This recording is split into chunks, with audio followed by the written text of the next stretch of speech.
Oh, hello. I'm recording. Hi. Hi, everyone. Everyone, anyone who's watching. Welcome to my tutorial, and thank you for watching. First of all, I appreciate it. I hope that people find it helpful. That I might be able to somehow. My phone is buzzing. Great start. Great. Anyway, as I was saying, I hope that I might be able to explain all of my processes and sort of the thinking behind decisions that I've made, I guess, in a way that people find helpful and useful. Right, okay, so here we go, tutorial time.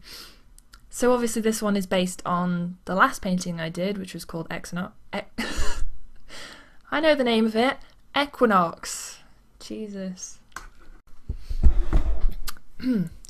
Right, okay. Moving swiftly on, let's actually get down to business. So, I was a little bit torn with this painting because I want to talk about the composition, but I wasn't too sure whether I wanted to cover that at the start of the tutorial or at the end of the tutorial, but I don't think it really matters either way. Either way, I have hindsight of, already having finished the painting. So I suppose it doesn't matter that much. So having said that, let's cover it at the start. Why not? Okay, so here is the finished painting in Photoshop, so I can doodle on it. And so I feel like I have to put a little bit of a disclaimer about the composition because I'm going to explain it to you now, obviously when the painting is finished, but you have to bear in mind that when I started the painting, the video will start in a little while, I promise. When I started the painting, I didn't have this much information to work with. The thumbnail that I started with is really rough, you'll see it, it's really rough and basic. The layout of everything is still pretty much the same, but kind of all this flowy stuff that sort of supports the composition is just stuff that has been added later on. It's kind of a journey. The painting kind of takes on a mind of its own, and you can add stuff in there and really strengthen your composition, etc. I guess what I'm trying to say is that for me, when I start a painting, I don't always have all of this information already sorted out. So it's okay if it's, if it changes along the way and if you add stuff to make it better or if you ditch something that isn't working. Obviously, if you do, have all of your decisions made right at the start of a piece, it's probably going to make things easier in the long run. If I was doing this for a client, I would certainly have everything in there, all of the content there, so, so that the painting doesn't change too much over the course of me working on it. But this is a personal piece, and I have no rules with personal pieces. Sometimes I work in ways that aren't necessarily making my life easier, but it's how I want to work. If it's a personal piece and I'm not having to present it to anybody else, then I do what I want. So there's kind of three aspects that I want to cover with this comp. When I started it, I didn't have an exact composition in mind. I knew how I wanted the characters to be arranged, roughly, and that was it. That was all I was starting with. The first thing I'm going to talk about is sort of the focus of the composition, or the heart of it, if you will, where I want the most of the attention focused. And of course, that is on this lady right here in the middle. She is the heart of the painting, really. But then you've got all of these subtle lines and sort of pieces of information that are also leading you to her as well. You've kind of got these swooping lines on her arms, this arm, a tree behind her, the other tree, the lady in the background, she's kind of leading into her as well. You've got the swoop of the leaves, the line of her hair, there's just kind of stuff taking you towards her. She is the focus, so that's one aspect. Another aspect is the characters. They make a bit of a diagonal from this lady up here to this gentleman over here.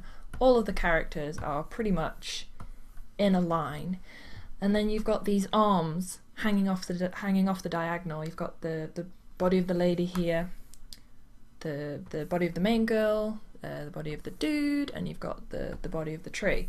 So you've got this diagonal, and then you've got these lines that are sort of contrasting the angle of the diagonal as well. So sort of you're being led through it, and you're being guided to either end of it as well, obviously, because my two opposing characters, lady over here and dude over here, are on opposite sides of the canvas, and both of them are cropped out of it as well. And it kind of, it doesn't make you uneasy, but it's kind of, I find it slightly uncomfortable to have characters cropped out, but that's kind of intentional, so that, you know, I don't think this is a nice situation that's going on, so a little bit of unease is okay. And obviously everything is at a Dutch angle, which means it's tilted, so it's kind of, you know, the image is tilting, and it's rolling you with it and into the painting of, you know, and into the situation of what's going on. So that's the diagonal. And finally, the last thing I want to talk about is just the general flow of an image. If I can get my mouse to pick up, there we go. So yes, flow. So obviously she is the focus, of course, but there are these other things that are drawing your attention to opposite ends of the canvas, and there are things that are guiding you around the canvas as well. So obviously you've got her, you've got these sweeping lines, the line of her hair, the line of her arm as well, which kind of flows into the line of the tree too. You've got attention up here on the lady, but also the lines of her are kind of guiding you down and into the rest of the painting as well. And again, that flows back into the main lady. There are more lines flowing, lines of the trees in the background. And it's all just the stuff that kind of flows around the painting and just leads you to the different areas. I work with a lady called Sam Hogg. She's an awesome artist, and she described it to us as kind of blood pumping around an image, and I thought that was a brilliant way of describing it.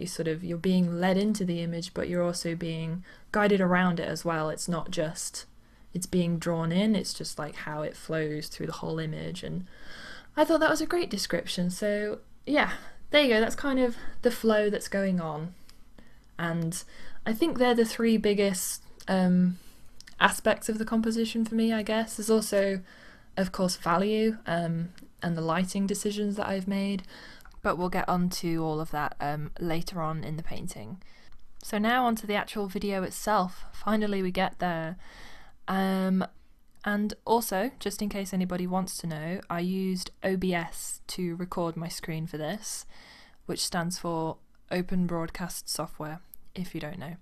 I really like it. I think it works really well.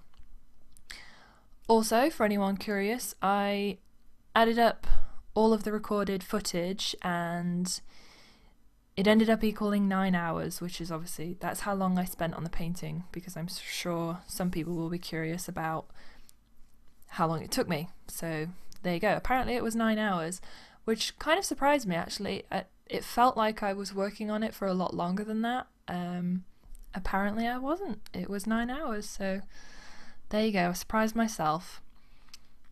So for anyone else that would like to know, this is an A3 canvas.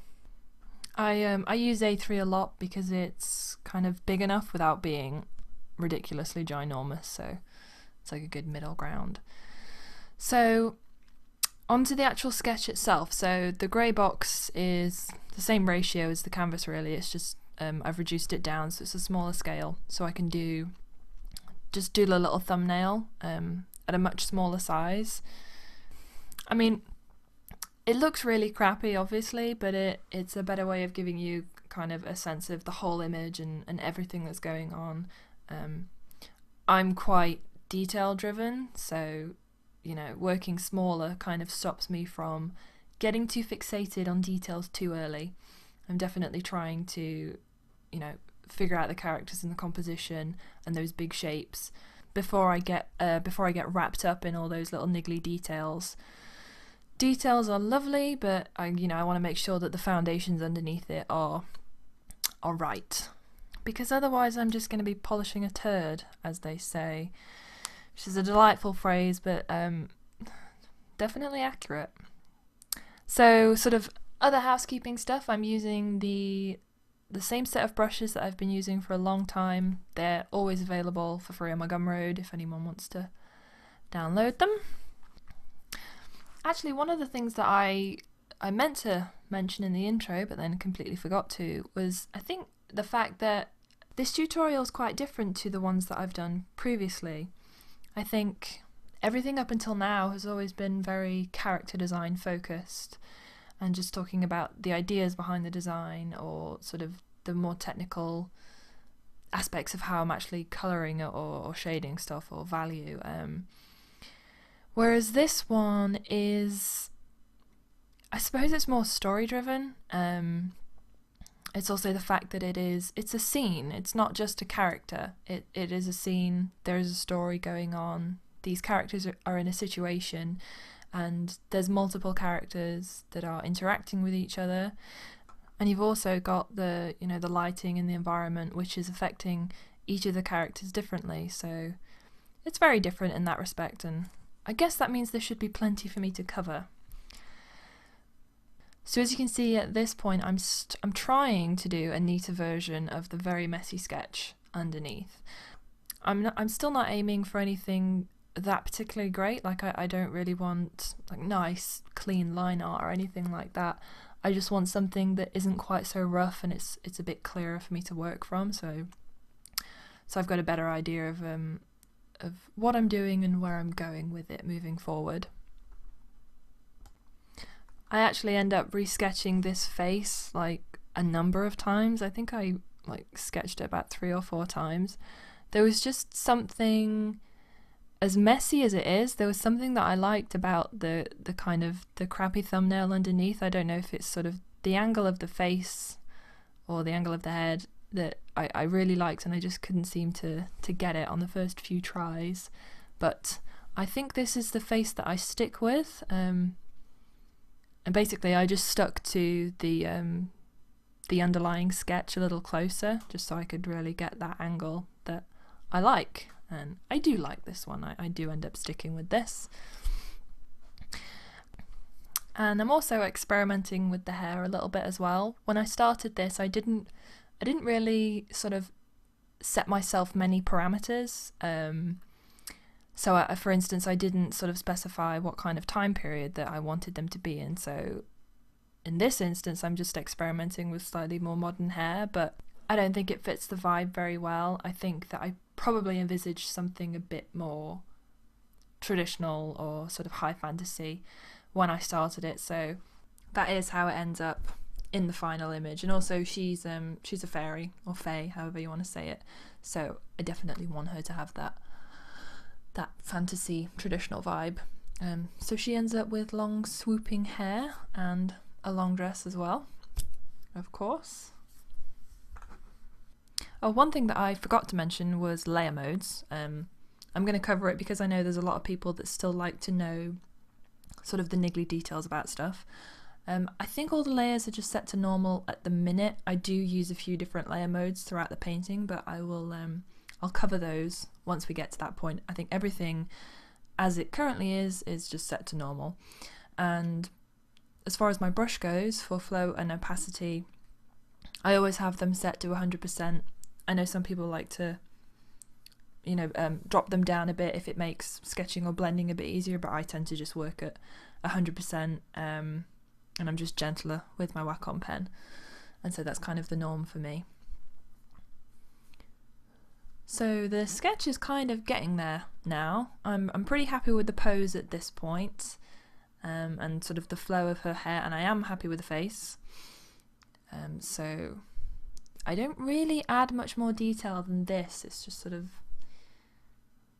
getting the pose down and sort of hinting at where it's going to go. It's definitely not very detailed for me, considering how much of a detail hound I am. I think I might be getting lazy as I get older.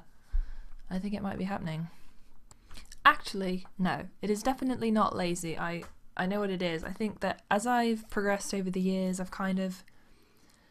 I'm quite happy to fix things in paint, and not necessarily fix things, but also kind of work up the details and the value and the shapes of things in paint, and I don't necessarily have to have it all decided for me right at the sketch stage. I quite like the way that it develops and changes throughout the process.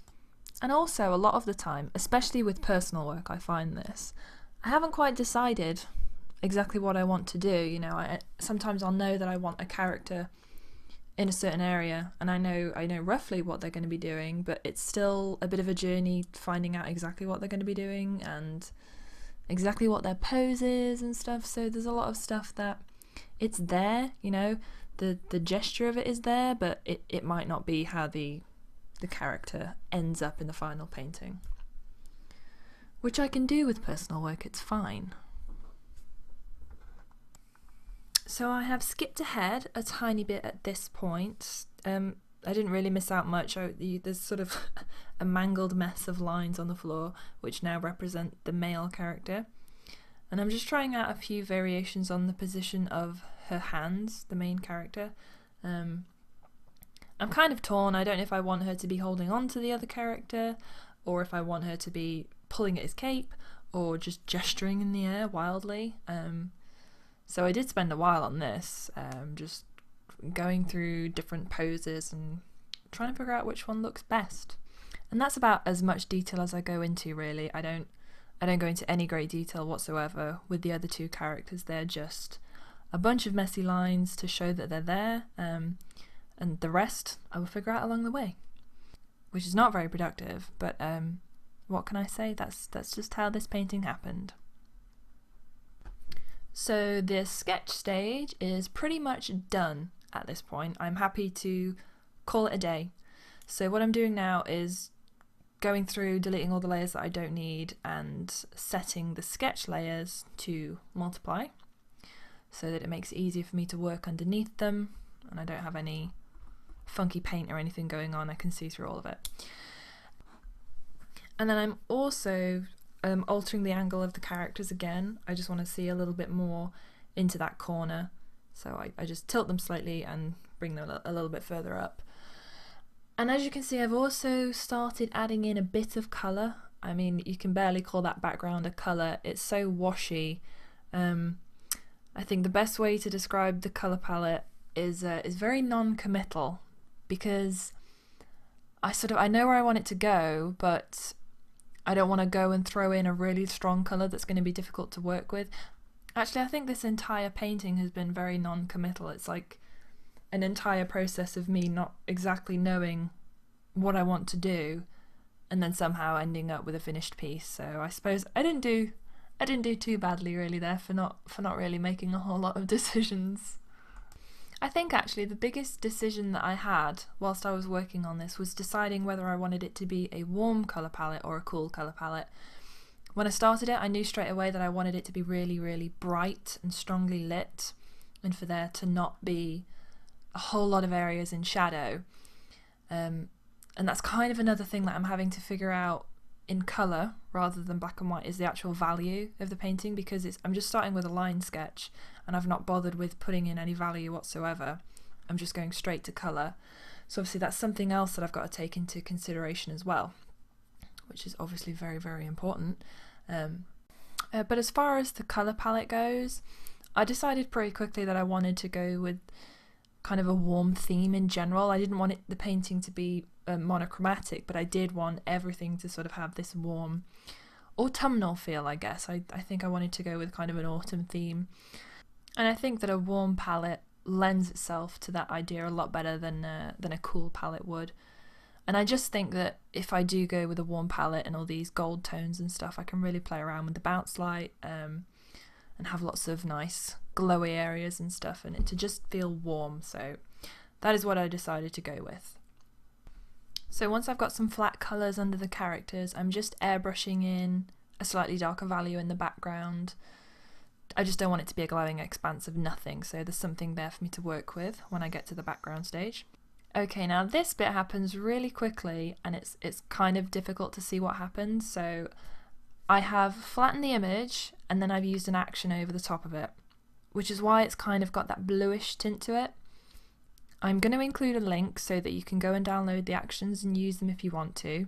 I tend to duplicate the whole image and then apply the action to that layer. They can be kind of crazy if you keep them at 100%, but if you drop it down to sort of 20%ish, they can have a really nice effect on the colours. In order to see where the actions are, you just need to click on the Windows tab in Photoshop and then make sure Actions is ticked, and it's the little play symbol over on the right hand side will pop up, and then that will open up all the actions. The one that I used on this painting is the third one down, and it is called Retro Feeling Bluish. But it's a really subtle effect, and like I said, you don't have to use it, it's just something that I like to play around with. I will also include some written instructions as well, just in case it wasn't quite clear for anybody. One thing that I kind of skimmed over back there, and I suppose I ought to cover, is the fact that I flattened the image, which I know will probably mortify a lot of people. I really like working with flat images. It kind of links back to what I said earlier about working in ways that aren't necessarily making my life easier. Flattening an image is kind of a double-edged sword, because for me it's easier in the fact that I really like playing around with colours and, you know, doing overlay washes over everything and using actions like I just said there, and I also like colour lookup as well, which we'll get to later. So it's really easy for messing around with the colours. It can be a bit of a nightmare, you know, if you need to move anything around or, you know, kind of work underneath the characters, it gets a little bit tricky then. If I was doing this for a client, then I would definitely keep the layers, but for me, I find that having a flat image kind of wins out over keeping the layers, and I tend to work flat. I just really enjoy it, and I prefer working that way. You will notice in the layers that although I flatten an image, that doesn't mean that I work on one layer. Not at all. I flatten it and then I usually have a couple of duplicates of the layer over the top, and I kind of go through the process of building up a few layers, and then once I'm happy, flattening it, and I kind of repeat that process over and over as I go along. I'm not a purist. This is Photoshop. I love undo, and I don't work on one layer, so just thought I'd cover that just in case. So you'll notice things are starting to look a little bit warmer at this point. I've just kind of gone over the main character with an overlay layer. I tend to use kind of a desaturated kind of beigey colour.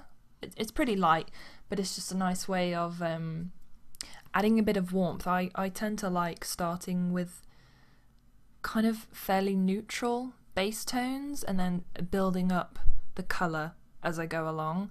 And I do that with a mixture of normal layers, overlay layers and colour layers. So I tend to switch between them quite a lot throughout the image. Up until this point, I've just been using normal opaque layers to start building up the form of her face, really. I've got the light that's coming from behind her, and then the shadow that's falling down the main part of her face. There's going to be a lot of bounce light going on in this image, so it's still going to be really well lit. And I really want it to have this kind of warm, glowy effect. So that's why I'm using a lot of overlay at this point. She's starting to look kind of orange, but for me, it's mostly by comparison to the rest of the image. When I zoom into her, she doesn't look that crazy orange. When I see the image as a whole, I'm like, wow, she's really orange. So it's me finding the right balance. And I always say about my own images that they have to go through a stage of looking really ugly and hideous whilst I figure out what on earth I'm doing with the colours, which I don't mind. It tends to add more pressure if people are watching or looking at that stage, but it's kind of part and parcel, really. So it's kind of at the ugly stage right now, but I think it gets there. One of the questions that I got after I posted this image up was I had quite a few people asking me if I could think of any examples of tutorials about expressions, or sort of references and stuff to help with depicting expressions. And I couldn't think of anything that was like a direct example of how to draw different types of expressions. But the best example that I could think of was animation in general. Anytime I think about expressions, my mind always goes straight to animation, all the cartoons that I've watched over the years, and obviously Disney. If you have the Art of Tangled, the expression sheets that they have for Rapunzel and Flynn, they're awesome. They're so good, and they're such a good example of really good expressions and how much you can push and pull faces.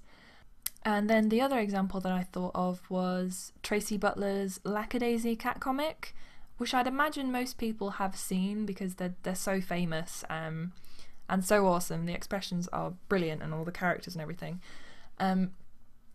And it sounds a little crazy to recommend it because the tutorial that she made is based on cats. I mean, she's used cats in her example, but it's kind of universal. It's just about expressions and how they work and how moving one part of the face affects another part of the face, and it's brilliant.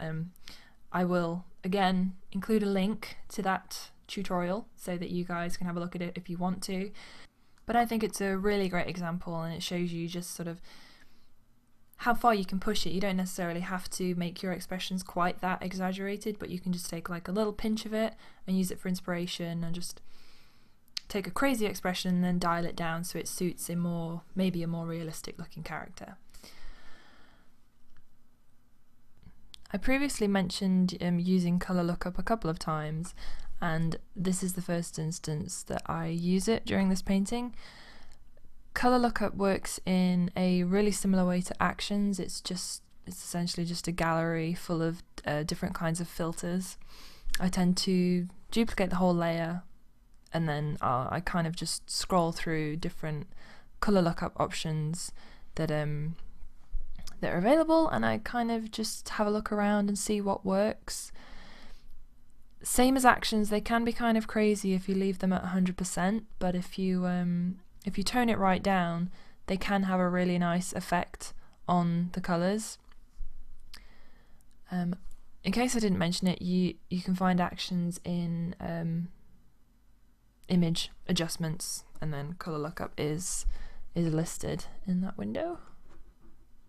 I use it a couple of times throughout this painting because the whole colour palette thing is very much a journey of its own, and it kind of progresses throughout this painting, and it's very much me figuring it out along the way, and I mess around with actions and colour lookup and just experiment along the way until I find a palette that I'm happy with.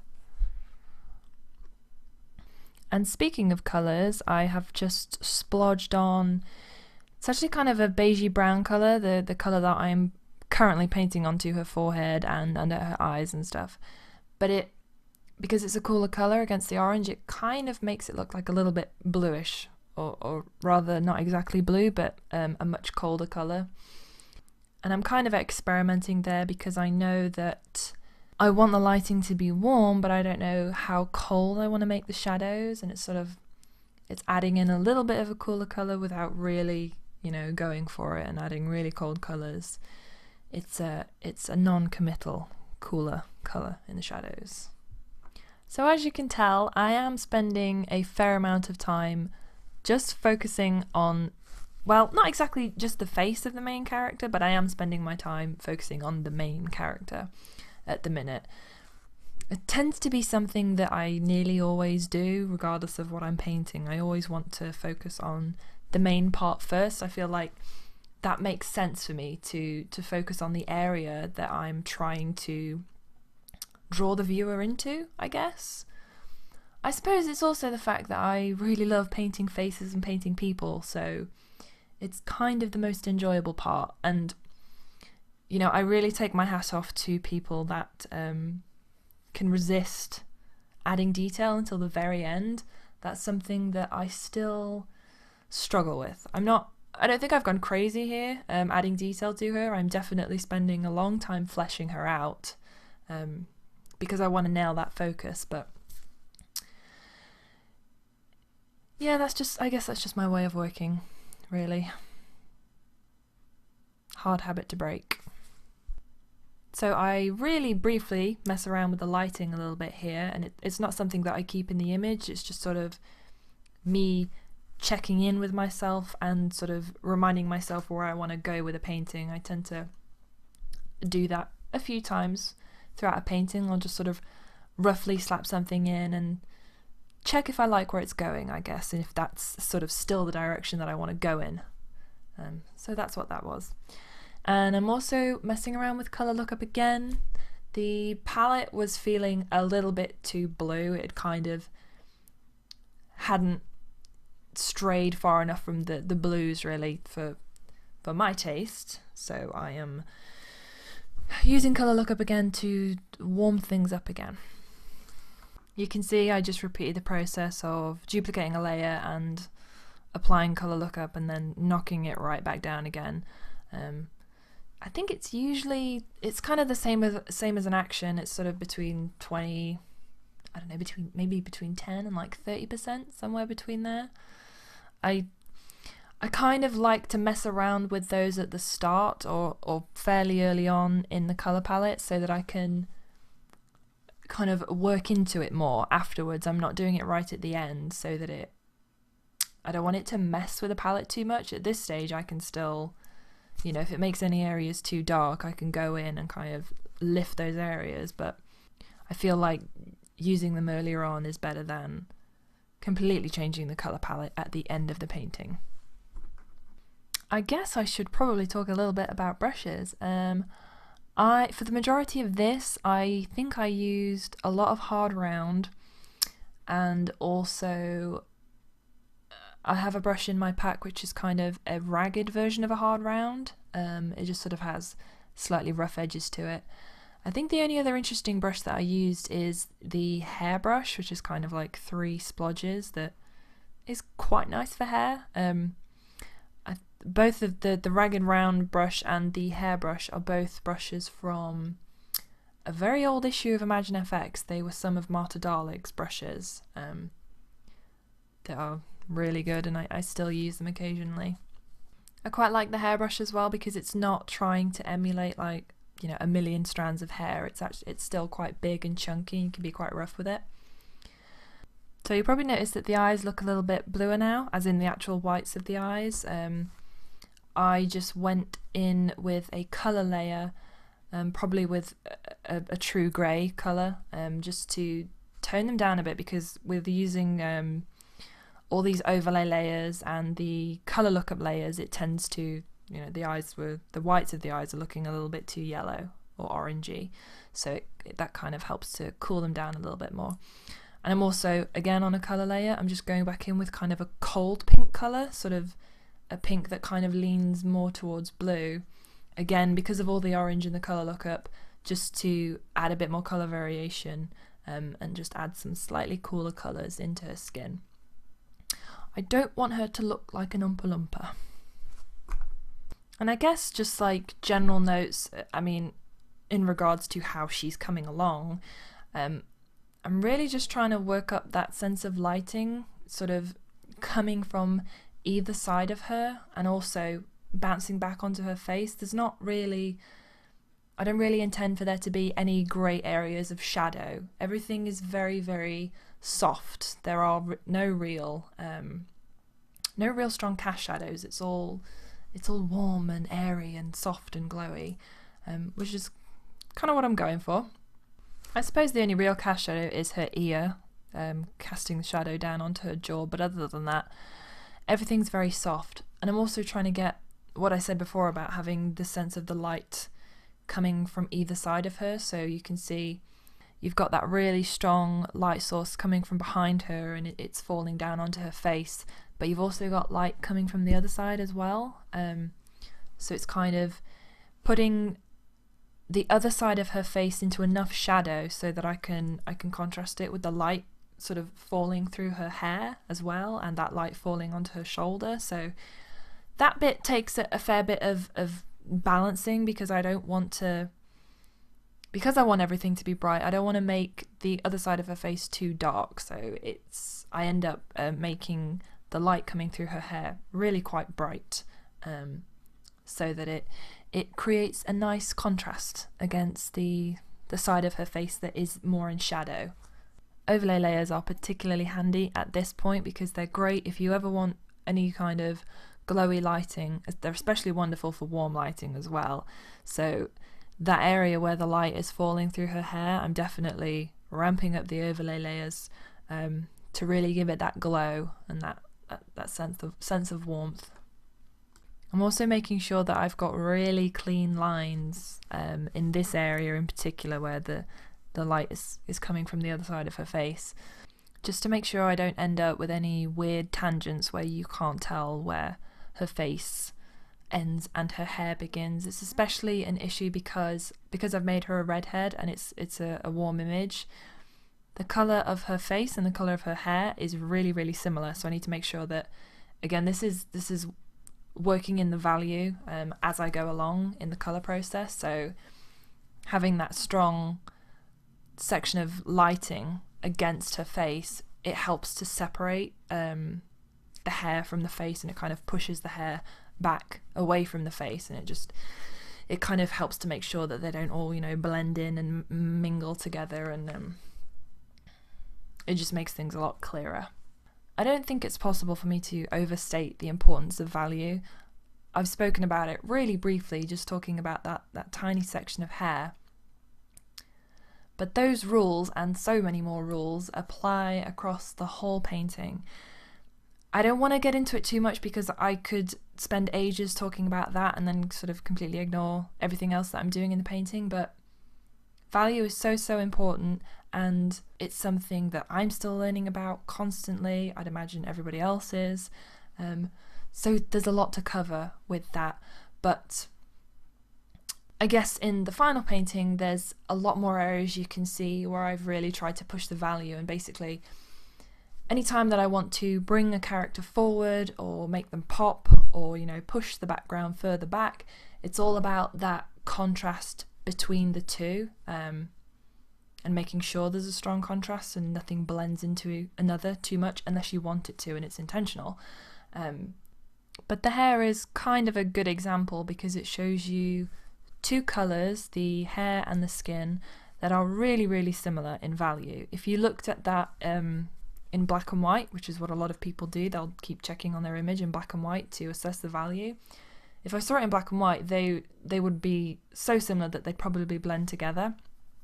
So it's just about using value to create that contrast between them. So they are similar colours, but that bright light source, it really helps to break them up. There's so much to cover with value, but I will try and cover any bits that pop up that I think might be helpful.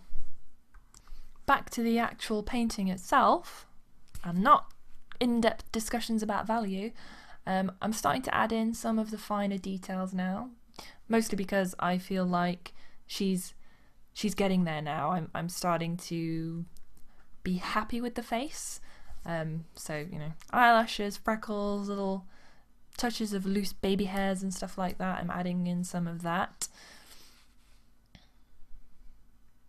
I could save this to the end, but it's kind of one of those things. Once I start doing it and I get into a role, it's quite hard to stop. Also, I tend to I flit around an image quite a lot. I don't tend to stick to one area for very long. As you can tell, I move around a lot. I also flip an ungodly amount. I realise how annoying it is to watch myself paint because I just constantly flip it back and forth. I used to sort of just, flip every now and then I turned flip into a keyboard shortcut, and it's sort of like this tick that I just constantly flip the painting. So I do apologise if it is super annoying to watch, but I can't make myself stop. It's a problem. I suppose one thing that I haven't really covered, I suppose it's a question that I've gotten a lot over the years, and that is sort of how do you go from a sketch with lines to a finished painting where you can't see the sketch anymore. And I don't think I can put it in any simpler terms than you just have to paint over the sketch. Obviously you can see from my approach that I flatten the image, so the sketch lines They are there, they are meshed with the painting, so for me, the only way to get rid of them is to go in and paint over them. But it's not so much like painting over them, it's just they're sort of my guide and sort of the natural process of building up the value and the lighting and the colours and everything. They sort of just gradually, naturally disappear. But I remember, years ago when I was learning, it was a really big jump for me personally when I want to say plucked up the courage to paint over my sketch, because that's what it felt like at the time. It was really, really daunting. I remember I never wanted to do it. I did not want to paint over the lines whatsoever. But as soon as I started doing it, I felt like that's when my work really started progressing. And it's sort of, I remember at the time, that was when it felt like I had a really big jump from one stage of my painting life to the next. So if it's something that you want to try and you find it kind of scary, just do it. Just like save off another version of the painting and just go for it, You might enjoy it and find it really helpful. I think at this point I've pretty much set the tone for the kind of lighting that I'm trying to achieve on the main character, and now I'm going to try and do that across the rest of the image. The lighting situation is not exactly realistic. It's stylized, the whole image is stylized, but there's a particular phrase from Sam Nielsen, which is one of my favourite phrases about art in general, and it's that if it looks good and no one questions it, run with it. And that's pretty much my approach to everything. I've got a pretty stylized way of working most of the time, and really all I want out of this image is something that is bright and vibrant and full of life, and I will ham up the lighting as much as I need to in order to achieve that. So I suppose I'm just not setting myself too many hard and fast rules. I'm not aiming for an accurate representation of how light actually behaves. I just want something that ends up looking really nice. So in the background of all my chatting, I have slowly been working on the hair of the main character, because obviously a lot of that at the minute is still just rough sketch lines. So now I'm trying to actually block in the body of the hair. I'm almost positive that I'm still using the ragged round brush. Again, I'm not really going with strandy hairbrushes or specific hairbrushes. For me, I find that it works a lot better if I just block in sort of the main shape of the hair and then kind of accent it with a few loose strands, which is pretty much what I've done here. I have painted in some loose strands, but they're usually just layered over the top of larger chunks of hair, if you will. For me, I find that has a much better result rather than trying to paint hundreds and hundreds of strands. I think in the end it just helps to make it look more natural, or at least I think so anyway. Hair gets kind of ratty and groups together all of its own accord anyway, so I feel like it looks more like a group of hair rather than thousands of strands. So hallelujah, I am moving on from the main character. I do come back to her because she's not finished, but I am starting to move elsewhere in the image now and figure out what I want to do with the rest of the painting. Obviously I said earlier on that I was kind of going for this autumny theme, so obviously it makes total sense that I would put them in a wood. A woods? Put them in the woods? A wood? Either or. Again, I'm kind of sticking with this very light and airy / non-committal colour palette. I want most of the colour to be coming from the characters and the leaves. And then as far as the background is concerned, I'm going to keep it quite light and neutral so that it allows those bright colours to pop and it complements them rather than clashes with them. I'm adding a little bit of structure to the other characters in the scene now, which is good because those guys are long overdue. But I do tend to hop around the image kind of once I've established the focus and where I want most of the attention to be. I tend to hop around all over the place. Like I'll work on the character for a little bit, I'll work on the background for a little bit. I really jump around.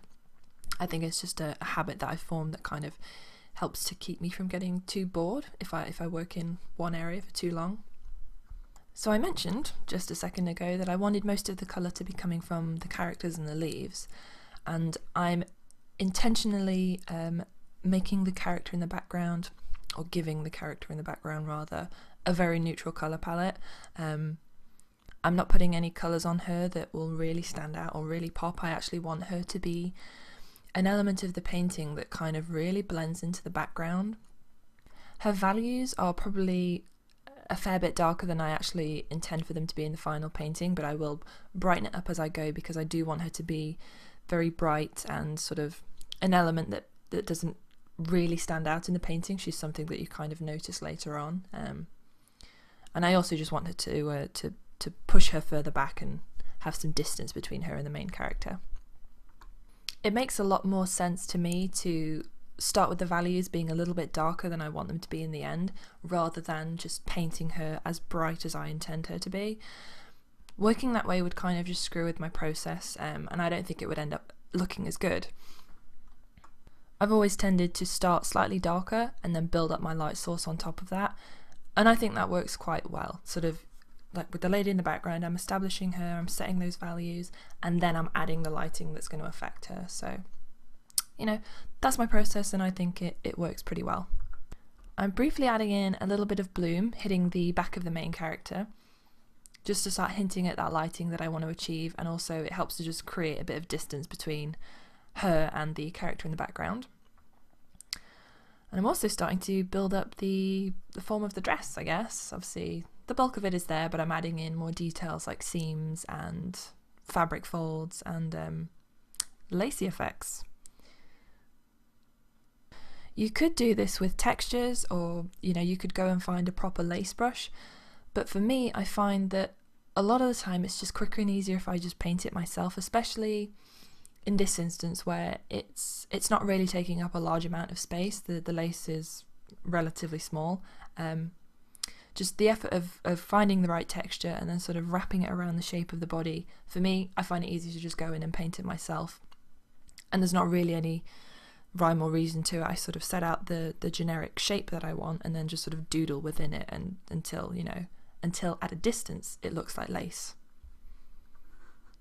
You can see I'm also working up the creases and the folds in the fabric. I've had that question a lot over the years, sort of various questions relating to how I paint fabric, and I don't really have like a direct easy answer for it. I've just painted it a lot, and I've sort of gradually gotten better at it, and I also just really enjoy it. I really love painting fabric. I know a lot of people really don't like it and really hate it, but I love it. So I guess really I've just gotten better at faking it. I don't think I've mentioned references so far, but in case I haven't, I should probably say that I haven't used any references for this particular image. That's not to say that I'm against references or I don't think you should use them, because I'm not, and I absolutely think that people should be using references. References are great. I'm trying to use more of them more often. It's kind of just a great reminder of what you think you know and what you actually know. So I'm not making a point of, oh, I didn't use any references. I didn't happen to, but I probably should have. So anyway, for the actual dress itself and the clothes in general, there's always a few things that I'm trying to achieve. Obviously, I want them to be in nice clothes and them to have, nice details on them, but I'm also trying to maintain that structure of the body underneath the clothing. So you can sort of see it on the bodice of the main character. I've tried to... Having light coming from both sides is really important for this, because it helps to sort of wrap around the character and it helps you understand the shape of her underneath it, especially around her rib cage and her waist, and as the dress starts to fold and crease around her hips, as she's sitting down. So obviously I've given the dress more folds and creases in the areas where it feels like the fabric would naturally gather. So it's a lot smoother around her torso and her arms, and then very creased around her hips where she's sitting. And I've also, again, I've used that light to sort of wrap round to hint at the shape. especially on the leg. She's obviously, she's crouching down or kneeling down, and one of the legs is coming more towards us, so I've sort of, again, wrapped that light around the leg and sort of over it, so you get the sense that she's actually got a body underneath the dress. So any extra details and fluff that I add to the dress, they always come second to me thinking about the structure and what's going on underneath the dress. So detail and crease and folds is all wonderful, but it's got to make sense. It's got to look like it makes sense. You can see, whilst I've been talking about dresses, in the background I've also been adding in more leaves, kind of building up that autumny theme. And I guess I kind of want it to look like there's a storm of leaves going on, you know, it's very blustery and they're all being blown around. And I also said that I wanted to use the leaves to introduce a bit of colour, which is what I'm doing here. So obviously those really nice autumny, orangey, rusty colours. And I'm mixing them up a lot, you know, they're not all orange, they're not all kind of yellow or leaning more towards grey. I'm kind of mixing it up to create a bit of interest and distance and sort of hinting where the light might be hitting the closer leaves. And you can see on those closer leaves just then I was adding in some more light on an overlay layer. So obviously the brighter leaves are quite bright, but going in with an overlay layer I probably used a fairly pale yellowy creamy kind of colour. Adding that on top of those lighter leaves just gives them that glow and makes them look like they're really, really catching the light. And I did say I wanted it to be very bright and glowy, so that is exactly what I'm doing. I'm also having some orangier tones as well. I don't just want them all to be glowing, sort of really pale yellow and white. Actually, I want some deeper colours as well. Adding in a tiny bit more detail to the character in the background, and then I completely hop again, and we're now working on this guy over here in the corner who for a really long time has just been this absolute mess of sketch lines. He looked like a bowl of noodles, just lines and doodles, and he didn't really make any sense. So it's high time that I sorted this guy out. It's really bad actually that I didn't really decide what I was going to do with him earlier on. Obviously I knew there was going to be a person in the corner, and that's kind of, at the time, that's all I felt that I needed to know. Again, I have to emphasize the fact that if this was for a client, then I would not be leaving it this late in the painting to actually make sense of this person, but what can I say? This one's a personal piece, and unfortunately this guy had to wait until last. I do think he turns out alright though. It's not, you know, I don't look back at it and think, oh god, why didn't I sketch that guy earlier? You know, as rough as it is, I know he's going to be there. And sort of, I suppose, on the one hand, it helps that she's already so established that I'm just painting him in to sort of match her and make sure that, you know, his scale is right against her and she's looking in the right place, etc., etc. So now I'm working up her hands. You might remember during the sketch stage, I did a lot of iterations, different versions of her hands, trying to get that pose right, but I don't veer off again. That is the hand that we stick with. Also, at this stage, I'm starting to experiment with blur. You will have noticed it very quickly just then. I was using some tilt shift blur.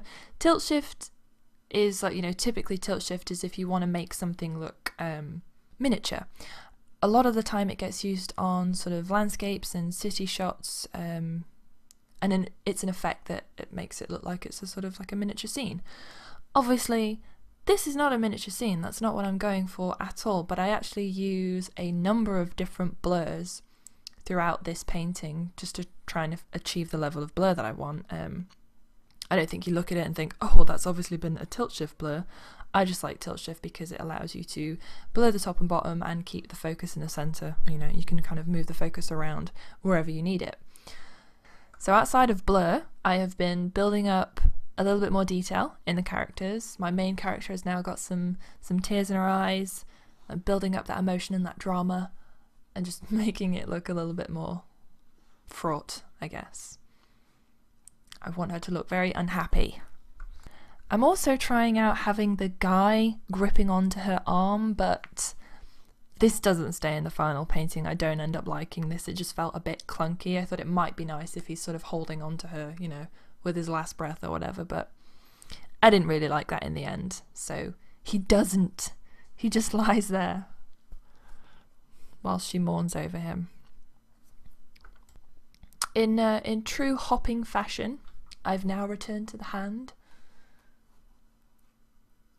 My tutorial would have been so much easier if I had just been like, okay, now paint the hand, and now paint the hair, now paint the dress, you know, structure-wise, but it's all over the place, so apologies. Apologies with all the back and forth.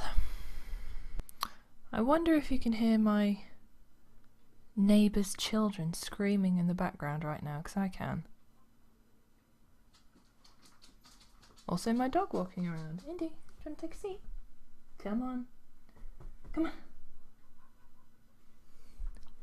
Anyway, back to the actual tutorial itself and back to the hand. I'm just adding more detail, really. Trying to make sure it all makes sense and give it the right structure, obviously in a stylized sense, of course.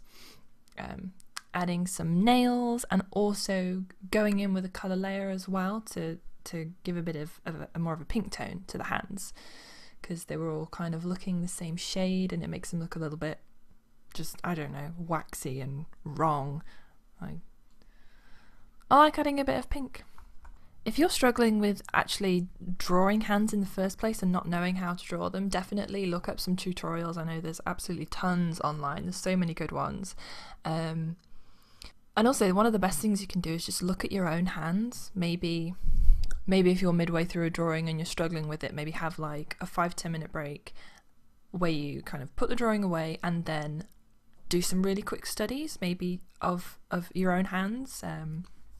I find that can be really helpful if I just sort of, if it's not quite right, just stop what I'm doing and actually have a look at hands. Again, it's that reference thing of what you know and what you think you know, and sort of having it right there in front of you kind of reminds you, oh, that's how it's actually supposed to look. So it can be really useful, and I think potentially sometimes, you know, stepping away from your painting and doing some separate studies kind of forces you to address just that and sort of forget about the rest of the painting for a little while. And it can be useful, especially if you kind of get frustrated with it not going how you want it to go. So I'm briefly returning to the character in the background for a little while just to try and finish blocking her in. Everyone else is kind of blocked in now as far as the characters go, but she's kind of still a bunch of messy, sketchy lines in places, so just fleshing her out a little bit more.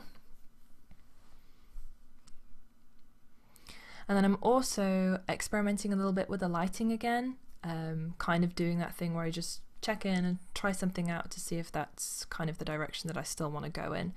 I found that the beams were a little bit too intense. They kind of, it had that sort of that God ray effect, which was kind of a lot stronger than I wanted to be. So I have blocked them in, but then I've also gone back in with a really soft airbrush eraser to just tone them back down again. So there is light pouring through the image, but it's not crazy intense. So we've skipped ahead here a little bit, not too much, but just to keep the video from being too crazy long. Not that much has changed. It's mostly this guy here in the corner and the main character's hand. The character is all blocked in now, you know, he's got his armor and clothes on and his face is mostly done. And I've added a much stronger light source onto the character's hand.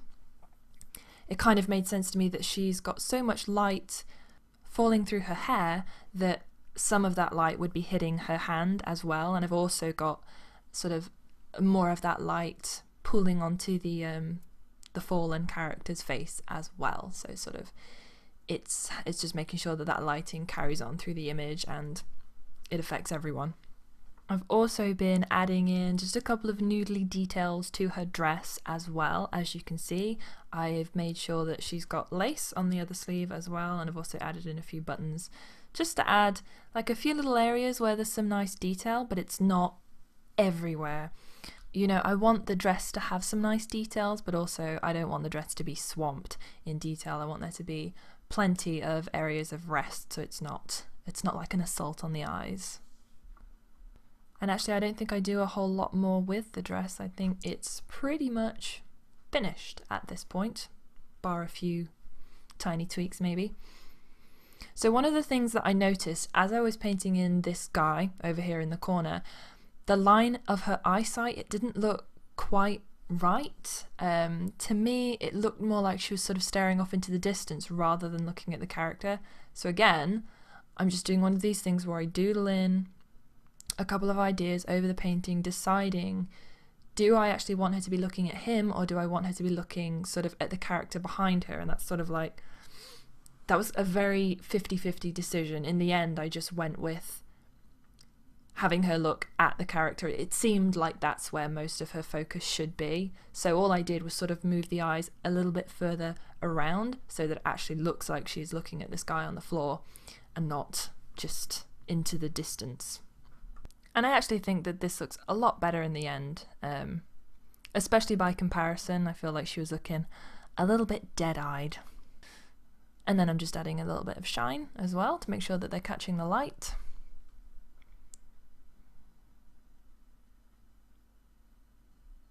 I'm also just quickly adding back in the little hint of tears that I put in before, because they kind of got lost when I repainted the eyes. Then I'm hopping around again and spending a little bit more time working on the background. I just work up the tree a little bit more. Most of the trees are still sort of these rough, sketchy, messy lines. But this particular tree is quite, you know, it's a lot more obvious than the others, and it's a much bigger element of the background, so I'm trying to make sense of that. I've also added in some sort of little bits of fungi on it as well to kind of tie in that orangey, autumny colour theme as well. Also experimenting with the lighting again by adding in a little bit more of a beam. Not quite as crazy as before, but I actually quite like the way that it looks streaming through her hair, so I've got a little bit of that back in, and I've also just picked out a few spores in the air that are catching the light as well to try and add a bit more atmosphere.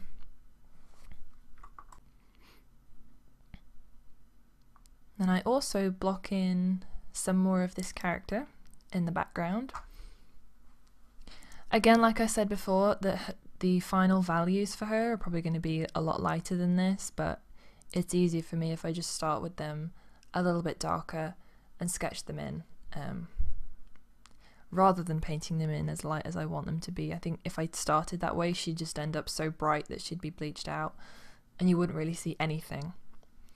And whilst I do want her to be very bright and glowy, I don't want her to be invisible. So I'm just blocking everything in on the usual opaque layers, same brush as usual, and just sort of deciding on what kind of pose I want to do with her hand, and also how I want her hair to be floating around. I actually much prefer the position of the hand that I've painted in for the one that's higher up in the air. I end up changing that to a different pose, but I actually like that one more, but that is the wonderful power of hindsight, really. I could go back and change it, but you know, I've already shared it as it is, and sometimes you just have to live with the decisions that you make. I'm adding in some slightly darker value to her other hand. It's such a light value at the minute that once I start throwing on lighting, you know, on top of this character, it's going to end up so bright and pale that I think the hand will just blend into oblivion and you won't even see it. And also I kind of want the value to match sort of, you know, her leg and her dress and everything so that it fits in.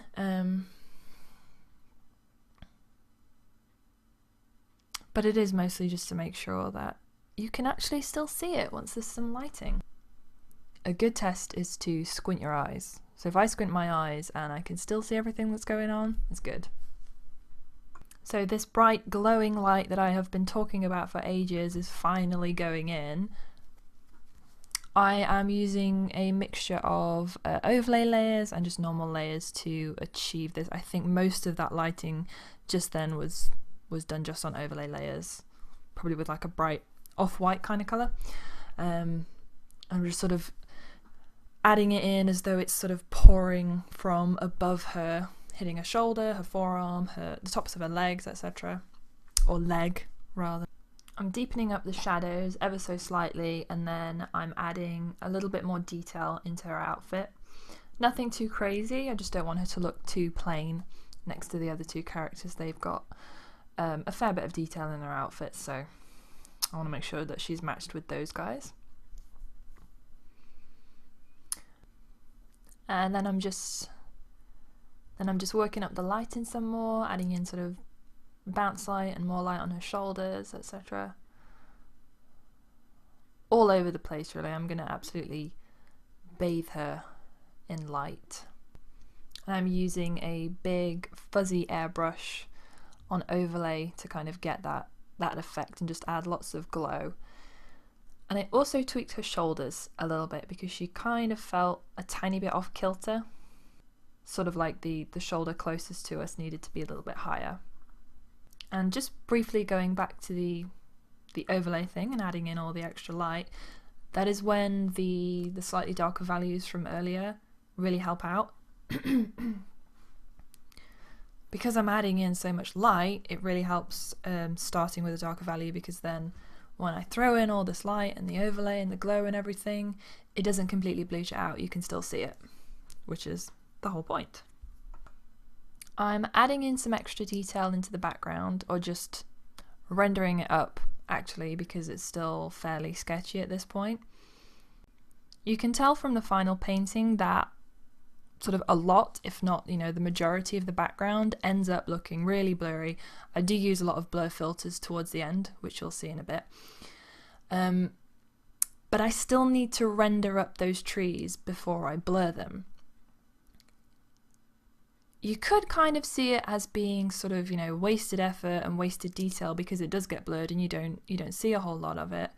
But Photoshop still needs a certain amount of information for me to blur it in the first place.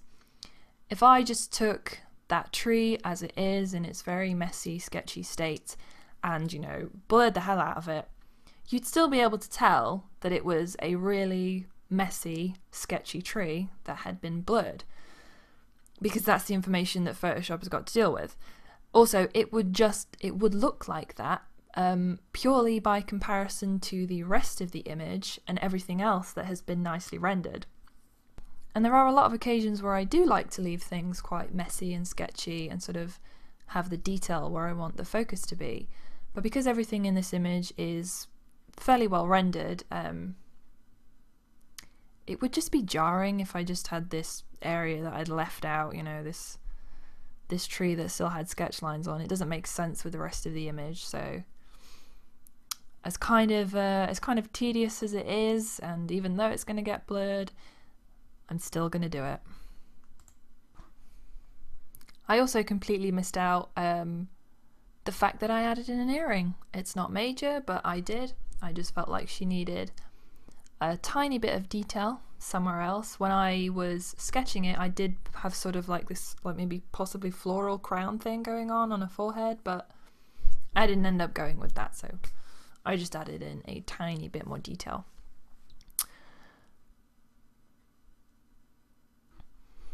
At this point, everything is pretty much just the finishing touches, really, just adding in these final little details. And I'm also playing around with the colour again. I tend to do this quite a lot towards the end of a painting. It's just sort of my last chance to really get the colour how I want it, so I'll keep playing around.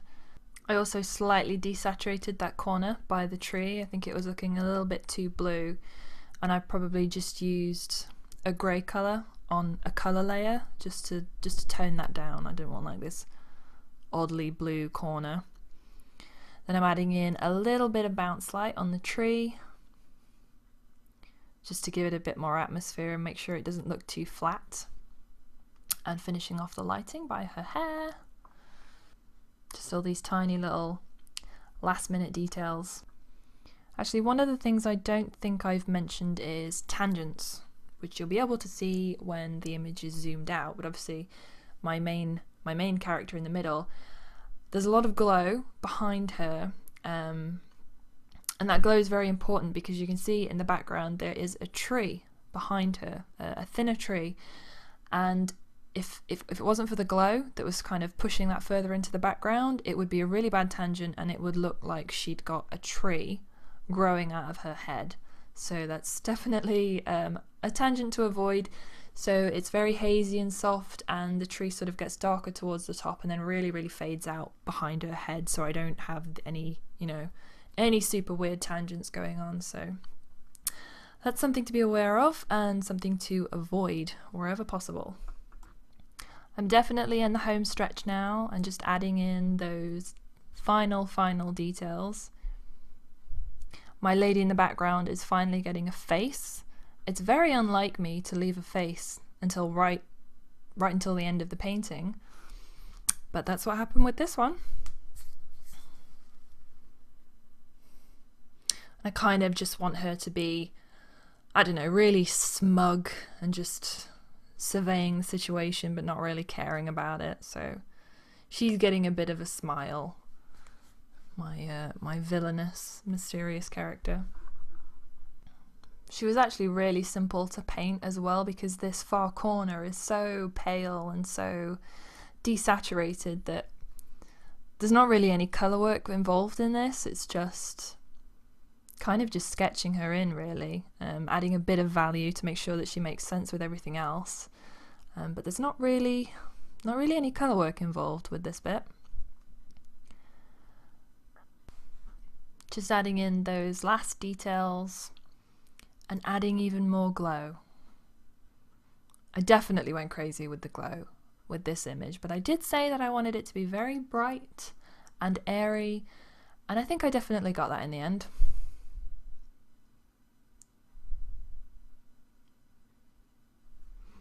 Here I'm adding just a few last touches with some of the leaves that are floating around. I want to make sure that I've got some of those darker valued leaves in the foreground as well, you know, overlapping the brighter parts of the image, and I also want to have a couple more in front of the character, the main character herself. And then I'm also adding a blur on top of them, most likely a motion blur, just set at an angle, just to help give them that sense of movement. Then I'm just making a few final tweaks with the colour to make sure I'm absolutely happy, and also just throwing in a tiny bit more light over here in this corner. It felt a little bit too dark compared to the rest of the image, so I'm just brightening up that corner slightly. And then lastly, I've slowed this part of the video down to make sure it's as clear as possible. I'm adding in the final blur effects. So I've got a flat duplicate of the image on a separate layer, and then I'm grabbing the elliptical tool and just selecting the area that I want to be in focus and just lining it up where I want it to be. Then I'm going into Select, Modify, and Feather. I've got it set at 250 pixels, which is the maximum, and I do that twice. And that basically creates this really soft transition between the selection. So when I go into my filter gallery and add my blur, as much or as little as I want, it will create this really soft blur between the two rather than a hard edge, which I use a lot. It is super helpful. You can just have your focus wherever you want it to be, and you'll have this nice soft blur between the two. And that is the final image, done and dusted. I hope that it was helpful for everyone. I know experienced painters will already know all of this, but I do try and explain as much as I can for the sake of beginners as well, so I really hope that it was helpful. And thank you so much for watching. I really appreciate it, and hopefully I will be back soon with another tutorial. Thank you guys.